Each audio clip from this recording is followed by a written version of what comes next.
Hi, ಎಲ್ಲರಿಗೂ ನಮಸ್ಕಾರಗಳು. Smitha's magic ಹ್ಯಾಂಡ್ಸ್ಗೆ ನಿಮಗೆಲ್ಲರಿಗೂ ಸ್ವಾಗತ. ನೋಡಿ, ಈಗಾಗಲೇ ನಾನು ನಿಮಗೆ 16 ಸೋಮವಾರದ ವ್ರತದ ಬಗ್ಗೆ ಸಾಕಷ್ಟು ಮಾಹಿತಿಗಳನ್ನು ಕೊಟ್ಟಿದ್ದೇನೆ.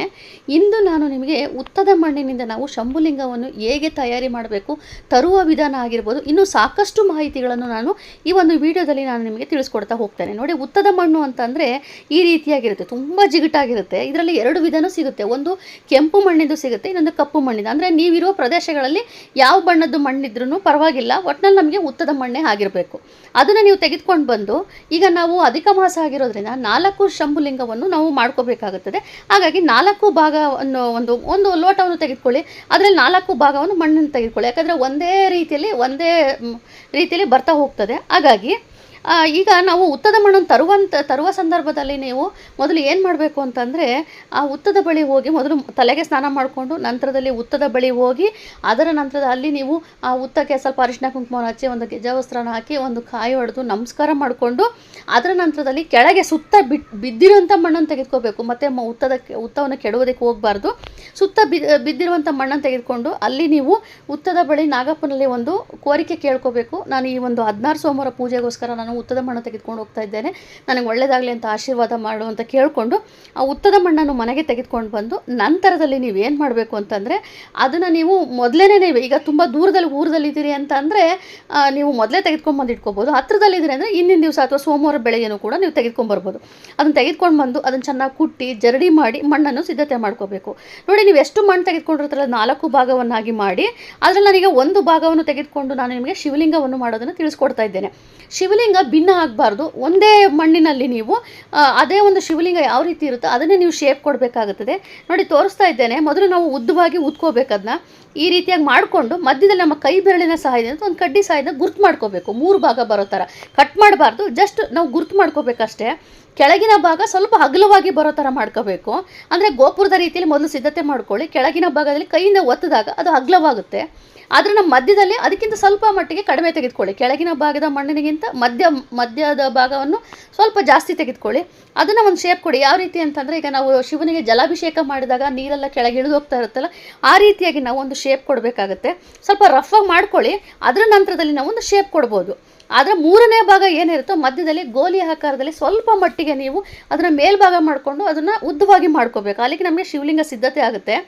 ಆದರೆ ಅದನ್ನು ನೀವು ಯಾವ ರೀತಿ ಮಾಡಬೇಕು ಅಂದರೆ, ಹಾಗೇ ಮಾಡೋದಕ್ಕೆ ಆಗೋದಿಲ್ಲ. ಅದು ಕೈಯಲ್ಲಿ ಒಂದು ಸ್ವಲ್ಪ ಪಕ್ಕದಲ್ಲಿ ನೀವು ನೀರನ್ನು ಇಟ್ಕೊಂಡು ಆ ನೀರಿನಲ್ಲಿ ಕೈ ಎತ್ಕೊಳ್ತಾ ನೀವು ಮಾಡ್ತಾ ಹೋಗಬೇಕು. ಯಾಕಂದರೆ ಅದು ಅಷ್ಟು ಜಿಗುಟಿರುತ್ತೆ. ಆಮೇಲೆ ತುಂಬ ನೀವು ಗಟ್ಟಿಗೆ ಕಲಿಸ್ಕೊಂಡ್ರೂ ಕೂಡ ಏನಾಗುತ್ತೆ ಅಂದರೆ ಅದು ಬಿರುಕು ಸಂಭವ ಇರುತ್ತೆ. ಹಾಗಾಗಿ ಬಿರುಕು ಬಿಡಬಾರ್ದು. ಸ್ವಲ್ಪ ನೀರಿನ ಚಪಾತಿ ಹಿಟ್ಟಿನಷ್ಟು ಮೆತ್ತು ಕಲಿಸ್ಕೊಂಡು ಅದರ ನಂತರದಲ್ಲಿ ನೀವು ಈ ರೀತಿ ಶೇಪ್ ಕೊಡ್ತಾ ಹೋಗಬೇಕು. ನೀವು ಎಷ್ಟು ಚೆನ್ನಾಗಿ ಶೇಪ್ ಕೊಡ್ತೀರೋ, ಅದು ಮಣ್ಣು ಚೆನ್ನಾಗಿ ಕಲಿಸಿರ್ತೀರೋ ಅಷ್ಟು ಚೆನ್ನಾಗಿ ಶಿವಲಿಂಗ ಸಿದ್ಧತೆ ಆಗ್ತಾ ಹೋಗುತ್ತದೆ. ನೋಡಿ, ತೋರಿಸ್ತಿದ್ದಲ್ಲಿ ಈ ರೀತಿಯಾಗಿ ಕೆಳಗಿನ ಭಾಗ ಗೋಪುರ ರೀತಿಯಲ್ಲಿ ಮೊದಲು ಸಿದ್ಧತೆ ಮಾಡ್ಕೋಬೇಕು. ಕೆಳಗಿನ ಭಾಗ ಹಗಲ ಇರಬೇಕು, ಮಧ್ಯದಲ್ಲಿ ಸ್ವಲ್ಪ ತೆಗೆದುಬೇಕು, ಅದ್ರ ಮೇಲೆ ಇನ್ನೂ ಸ್ವಲ್ಪ ತೆಗೆದುಕೋಬೇಕು. ಆದರೆ ಕಟ್ ಮಾಡಬಾರ್ದು, ಒಂದೇ ಆಗಬೇಕು, ಭಿನ್ನ ಆಗಬಾರ್ದು. ಈ ರೀತಿಯಾಗಿ ನೀವು ಸಿದ್ಧತೆ ಮಾಡ್ಕೋಬೇಕಾಗುತ್ತದೆ. ನೋಡಿ, ಒಂದು ಶಿವಲಿಂಗ ಸಿದ್ಧತೆ ಆಯಿತು. ಮಧ್ಯದಲ್ಲಿ ಸ್ವಲ್ಪ ರೋಲ್ ಮಾಡಿದ್ರೆ ಆ ಶೇಪ್ ಬಂದ್ಬಿಡುತ್ತೆ. ನೋಡಿ, ಕಾಣಿಸ್ತಾ ಇದೆಯಲ್ಲ, ಆ ರೀತಿಯಾಗಿ ನೋಡಿ, ನಿಧಾನವಾಗಿ ತೋರಿಸ್ತಾ ಇದ್ದೇನೆ. ಈ ರೀತಿಯಾಗಿ ಮಾಡ್ಕೋಬೇಕು. ನೀವು 1-2 ಮಾಡಿದ ತಕ್ಷಣ ನಿಮ್ಗೆ ಅದು ಗೊತ್ತಾಗ್ತಾ ಹೋಗುತ್ತೆ ಯಾವ ರೀತಿ ಮಾಡಬೇಕು ಅಂತೇಳಿ. ಅಧಿಕ ಮಾಸ ಆಗಿರೋದ್ರಿಂದ ಮೊದಲೇ ವಾರದಲ್ಲೇ ನೀವು 4 ಶಿವಲಿಂಗವನ್ನು ಮಾಡಿಕೊಂಡು ಪೂಜೆ ಮಾಡ್ಕೋಬೇಕಾಗುತ್ತದೆ. ಹಾಗೆ ಇದಕ್ಕೆ ಬಿಲ್ವಪತ್ರೆ ಇದ್ದರೆ ತುಂಬ ಒಳ್ಳೆಯದು. ಬಿಲ್ವಪತ್ರೆ ಮೇಲೇ ನಾವು ಪ್ರತಿಷ್ಠಾಪನೆ ಮಾಡ್ಕೋಬೇಕು. ಹಾಗಾಗಿ ನೋಡಿ, ಎಷ್ಟು ಚೆನ್ನಾಗಿ ಸಿದ್ಧತೆ ಆಯಿತು ಅಂದರೆ ಇದೇ ರೀತಿಯೇ ನೀವು 4 ಮಾಡ್ಕೊಳ್ಳಿ. ಮೊದಲನೇ ವಾರದ 4, 2ನೇ ವಾರದಲ್ಲಿ 4, ಹೀಗೆ 4 ವಾರಗಳಲ್ಲಿ 4 ಮಾಡಿದರೆ ಕೊನೆಯ ವಾರದಲ್ಲಿ ನಮಗೆ 16 ಶಿವಲಿಂಗವಾಗುತ್ತದೆ. ಹಾಗೆ ಒಬ್ಬರು ಕೇಳಿದ್ರಿ, ನಾವು ಶಿವಲಿಂಗವನ್ನು ಮಾಡ್ಕೊಂಡು ಪೂಜೆ ಮಾಡ್ಕೊಂಡು ನಂತರ ಮೊದಲನೇ ವಾರದಲ್ಲೇ ವಿಸರ್ಜನೆ ಮಾಡಬೇಕಂತೇಳಿ. ದಯವಿಟ್ಟು ಹಾಗೆಲ್ಲ ಮಾಡೋದಕ್ಕೆ ಹೋಗಬೇಡಿ. ನೀವು ಮೊದಲನೇ ವಾರದಲ್ಲಿ ಏನು ಮಾಡಿರ್ತೀರೋ ಫಸ್ಟು ಒಂದು ಬಾಕ್ಸ್ ರೆಡಿ ಮಾಡ್ಕೊಳ್ಳಿ ಪೂಜೆಗೆ ಅಂತಲೇ. ಸ್ವಲ್ಪ ಗಾಳಿ ಆಡೋ ಥರ ಬಾಕ್ಸ್ ರೆಡಿ ಮಾಡ್ಕೊಳ್ಳಿ. ಈಗ ಸೋಮವಾರ ಪೂಜೆ ಮಾಡ್ತೀರಲ್ವ, ಈಗ 18ನೇ ತಾರೀಕು ಪೂಜೆ ಮಾಡ್ತೀರಲ್ವ, 19ನೇ ತಾರೀಕು ವಿಸರ್ಜನೆ ಮಾಡಿ ಆ ಬಾಕ್ಸಿನಲ್ಲಿ ಆ 4 ಶಿವಲಿಂಗವನ್ನು ಹಾಕಿ ಇಡಿ. ಮತ್ತೆ ಮುಂದಿನ ಸೋಮವಾರ ಮೇ 25ನೇ ತಾರೀಕು ಮತ್ತೆ ಮಾಡ್ತೀರಲ್ಲ, ಮತ್ತೆ ಮಂಗಳವಾರ ವಿಸರ್ಜನೆ ಮಾಡಿದ್ರೆ ಅದು 4 ಸೇರಿಸಿ ಒಂದು ಬಾಕ್ಸ್ನಲ್ಲಿ ಇಡಿ. ಹಾಗೆ 16 ಶಿವಲಿಂಗವನ್ನು ಕೂಡ ಒಂದು ಬಾಕ್ಸ್ನಲ್ಲಿ ನೀವು ಇಡ್ತಾ ಬರಬೇಕು. ವಿಸರ್ಜನೆ ನೀವು ಕೊನೆಯ ವಾರದಲ್ಲಿ ಮಾಡಬೇಕು. ಅಂದರೆ ಈಗ ಜೂನ್ 8ಕ್ಕೆ ನಮಗೆ 4ನೇ ವಾರ ಆಗುತ್ತೆ. ಜೂನ್ 8 ನಂತರದಲ್ಲಿ ಬರುವ ಗುರುವಾರದಲ್ಲಿ ನಮಗೆ ವಿಸರ್ಜನೆ ಮಾಡಬೇಕಾಗುತ್ತದೆ. ವಿಸರ್ಜನೆ ವಿಧಾನವನ್ನು ಕೂಡ ನಾನು ನಿಮಗೆ ತಿಳಿಸ್ಕೊಡ್ತೇನೆ. ಈ ರೀತಿಯಾಗಿ ಮಾಡಬೇಕಾಗುತ್ತದೆ. ಈಗಾಗಲೇ ನಿಮಗೆ ಹೇಳಿದ್ದೇನೆ, ಪೀರಿಯಡ್ಸ್ ಬಂದಾಗ ಒಂದು ವಾರ ಮಿಸ್ ಆಯಿತು ಅಂದರೆ ಅದನ್ನು ಸೇರಿಸಿ ನಾವು ಮುಂದಿನ ವಾರದಲ್ಲಿ ಮಾಡಬೇಕಾಗುತ್ತದೆ. ಒಂದು 4ನೇ ವಾರದಲ್ಲಿ, ಈಗ ನೋಡಿ, ನಾವು 16 ವಾರ ಅಂತ ಬಂದಾಗ ಈಗ ಆಷಾಢ ಮಾಸದಲ್ಲಿ ನಾವು ಪ್ರಾರಂಭ ಮಾಡ್ತೇವೆ, ಕಾರ್ತಿಕ ಮಾಸದಲ್ಲಿ ಮುಕ್ತಾಯ ಮಾಡ್ತೇವೆ. ಅಲ್ಲಿಗೆ ನಮಗೆ 16 ಶಿವಲಿಂಗ 16 ಸೋಮವಾರ 16 ಶಿವಲಿಂಗವನ್ನು ಮಾಡ್ಕೊಳ್ತೇವೆ. ಆದರೆ ಈ ಅಧಿಕ ಮಾಸದಲ್ಲಿ 16 ವಾರದಲ್ಲಿ ನೀವು ಏನು ಪೂಜೆ ಮಾಡಿರ್ತೀರೋ ಆ ಫಲ ನಿಮಗೆ ಈ 4 ವಾರದಲ್ಲಿ ಸಿಗ್ತಾ ಹೋಗುತ್ತದೆ. ನೋಡಿ ಎಷ್ಟು ತುಂಬ ಚೆನ್ನಾಗಾಯಿತು. ಇದೇ ರೀತಿನೇ ನೀವು 4 ಮಾಡ್ಕೊಳ್ಳಿ. ಈ ರೀತಿಯಾಗಿ ನೀವು ಮಾಡಿಕೊಂಡಾಗ ಆಮೇಲೆ ಇದಕ್ಕೆ ನೀವು ಹಾಗೆ ಮಾಡಿಡೋದಲ್ಲ, ನಾಮವನ್ನು ಬರಿಬೇಕು. ಅವಾಗ ಏನು ಮಾಡಬೇಕಂದ್ರೆ ವಿಭೂತಿ ಪೌಡರನ್ನು ತೆಗೆದುಕೊಳ್ಳಿ. ಒಂದು ಊದಿನ ಕಡ್ಡಿ ಸಹಾಯದಿಂದ 3 ನಾವು ಗೆರೆಯನ್ನು ಹಾಕಬೇಕಾಗುತ್ತದೆ. ಅದನ್ನು ಯಾವ ರೀತಿ ಮಾಡೋದಂತ ತೋರಿಸ್ತೀನಿ ನೋಡಿ. ಒಂದು ಪ್ಲೇಟ್ನ 4 ಸಿದ್ಧತೆ ಆಯಿತು. ಈಗ ನಾನು ನಾಮವನ್ನು ಬರೆಯೋದನ್ನು ತೋರಿಸ್ತಾ ಇದ್ದೇನೆ. ಇದನ್ನು ನೀವು ಒಂದೇ ಸ್ಥಳದಲ್ಲೇ ಮಾಡಬೇಕು. ಆಮೇಲೆ ಇದನ್ನು 1 ವಾರ ಮುಗಿದ ತಕ್ಷಣ ನೀವು ಬೇರೆ ಎಲ್ಲೂ ಇಡೋದಕ್ಕೆ ಬರೋದಿಲ್ಲ. ಇದನ್ನು ನೀವು ದೇವರ ಮನೆಯಲ್ಲೇ ಇಡಬೇಕಾಗುತ್ತದೆ. ಮೇಲಾದರೂ ಇಡಿ ಅಥವಾ ಕೆಳಭಾಗದಲ್ಲಾದರೂ ಇಡಿ, ಒಟ್ಟಲ್ಲಿ ನಿಮ್ಗೆ ಎಲ್ಲಾದರೂ ಒಂದು ಜಾಗ ಮಾಡಿಕೊಂಡು ದೇವರ ಮನೆಯಲ್ಲೇ ಇಡಬೇಕು. ಅದು ಬಿಟ್ಟು ಬೇರೆ ಯಾವ ಜಾಗದಲ್ಲೂ ಕೂಡ ನೀವು ತೆಗೆದಿಡೋದಕ್ಕೆ ಹೋಗಬೇಡಿ. ಯಾಕಂದರೆ ಇದು ನಾವು ತುಂಬ ಮಡಿಯಿಂದ ತುಂಬ ಶ್ರದ್ಧೆಯಿಂದ ಮಾಡಿರ್ತೇವೆ. ಈ 4 ವಾರಗಳು ಎಷ್ಟು ಸಾಧ್ಯನೋ ಅಷ್ಟು ಉಪ್ಪನ್ನು ಸಹ ಮುಟ್ಟಿದೇನೆ ತುಂಬ ಮಡಿಯಿಂದ ಬೆಳಗ್ಗೆನೂ ತಲೆ ಸ್ನಾನ ಮಾಡಿಕೊಂಡು ಸಂಜೆನೂ ತಲೆಗೆ ಸ್ನಾನ ಮಾಡಿಕೊಂಡು ಈ ಪೂಜೆ ಮಾಡಿ. ಬೆಳಗ್ಗೆ ಯಾಕೆ ಹೇಳ್ತಾ ಇದ್ದೀನಿ ಅಂದರೆ ಬೆಳಗ್ಗೆ ತಲೆ ಸ್ನಾನ ಮಾಡಿಕೊಂಡು ದೇವ್ರ ಮನೆಯೆಲ್ಲ ಶುದ್ಧಿ ಮಾಡ್ಕೊಳ್ಳೋಕ್ಕೆ ನಮ್ಗೆ ಸ್ವಲ್ಪ ಟೈಮ್ ಆಗುತ್ತೆ.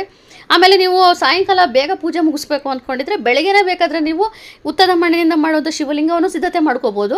ಹಾಗೆ ಪ್ರಸಾದ ಗೋಧಿಯಿಂದ ಮಾಡುವಂಥ ಪ್ರಸಾದವನ್ನು ಕೂಡ ಸಿದ್ಧತೆ ಮಾಡ್ಕೋಬೋದು. ಇಷ್ಟು ನೀವು ಮಾಡಿದರೆ ನಿಮ್ಗೆ ಅರ್ಧ ಕೆಲಸ ಆಗುತ್ತೆ. ಸಾಯಂಕಾಲ ನಿಮಗೆ ಸುಲಭವಾಗಿ ಪೂಜೆಯನ್ನು ಮಾಡ್ಕೋಬೋದು. ಉಪವಾಸ ಕಡ್ಡಾಯವಾಗಿರುತ್ತದೆ. ಉಪವಾಸ ಇರಲೇಬೇಕಾಗುತ್ತದೆ. ಸ್ವಲ್ಪ ವಯಸ್ಸಾದಂಥವರು ಅಥವಾ ನಿಮ್ಗೆ ಉಪವಾಸ ಇರೋದಕ್ಕಾಗದೇ ಇರುವಂಥ ಸ್ವಲ್ಪ ಮಾತ್ರೆ ತೆಗೆದುಕೊಳ್ತಾ ಇರುವಂಥವರು ಹಾಲು ಹಣ್ಣು ತೆಗೆದುಕೊಂಡು ಪೂಜೆ ಮಾಡ್ಬೋದು. ಆದರೆ ಆರೋಗ್ಯವಾಗಿರುವಂಥವ್ರು ಆದಷ್ಟು ನೀರನ್ನು ಕುಡಿಬೋದು, ತೊಂದರೆ ಇಲ್ಲ. ನೀರನ್ನು ಕುಡ್ಕೊಂಡು ನೀವು ಈ ಒಂದು ಪೂಜೆ ಮಾಡಿ. ತುಂಬ ಸರಳವಾಗಿ ಮಾಡುವಂಥದ್ದು. ಆದರೆ ಏನಪ್ಪ ಅಂತಂದರೆ ಶ್ರದ್ಧೆಯಿಂದ ನಂಬಿಕೆ ಇಟ್ಟು ಭಕ್ತಿಯಿಂದ ಮಾಡಿ ಅಷ್ಟೇ ನಿಮಗೆ ಒಂದು ಒಳ್ಳೆಯ ಉತ್ತರ ಸಿಗುತ್ತೆ ಈ 4 ವಾರದಲ್ಲಿ. ಇದು ಮತ್ತು ನಮಗೆ 3 ವರ್ಷ ನಂತರದಲ್ಲೇ ಮತ್ತೆ ಬರುವಂಥದ್ದು. ಹಾಗಾಗಿ ಎಲ್ಲರೂ ಕೂಡ ಆಚರಣೆ ಮಾಡಿ. ಹಾಗೆಯೇ ಇದರ ಮುಂದಿನ ಒಂದು ವಿಡಿಯೋದಲ್ಲಿ ಇನ್ನೂ ನಿಮಗೆ ಏನಾದರೂ ಒಂದು ಪ್ರಶ್ನೆಗಳಿದ್ದರೆ ನನಗೆ ಮೆಸೇಜ್ ಮಾಡಿ. ನಾನು ಖಂಡಿತ ಅದಕ್ಕೆ ಒಂದು ವಿಡಿಯೋ ಮೂಲಕ ಉತ್ತರ ಕೊಡ್ತೇನೆ. ಹಾಗೆಯೇ ಇವತ್ತಿನ ಒಂದು ವಿಡಿಯೋ ನಿಮಗೆ ಇಷ್ಟವಾಗಿದ್ದಲ್ಲಿ ದಯವಿಟ್ಟು ಆದಷ್ಟು ಶೇರ್ ಮಾಡಿ, ಲೈಕ್ ಮಾಡಿ, ಕಮೆಂಟ್ ಮಾಡಿ, ಹಾಗೆಯೇ ಸಬ್ಸ್ಕ್ರೈಬ್ ಮಾಡ್ಕೊಳ್ಳಿ. ಹಾಗೆಯೇ ಇನ್ನೊಂದು ಮಾಹಿತಿ ಏನಪ್ಪ ಅಂದರೆ ಈ ಪೂಜೆಯಲ್ಲಿ ನೀವು ಪಾಲಿಸಬೇಕಾದ ನಿಯಮಗಳು: ಉತ್ತದ ಮಣ್ಣು ಸಿದ್ಧತೆ ಮಾಡ್ಕೋಬೇಕು, ಬಿಲ್ವ ಪತ್ರ ಸಿದ್ಧತೆ ಮಾಡ್ಕೋಬೇಕು, ಹಸು ಎಲ್ಲಿ ಸಿಗುತ್ತೆ ಅನ್ನೋದನ್ನು ನೀವು ಸಿದ್ಧತೆ ಮಾಡ್ಕೋಬೇಕು. ಇಷ್ಟು ನೀವು ಮಾಡಿದೆ ಆದಲ್ಲಿ ಅವತ್ತಿನ ದಿವಸ ಪೂಜೆ ನಿಮಗೆ ತುಂಬಾ ಸರಳವಾಗಿ ನಡೆದೋಗುತ್ತದೆ. Thank you.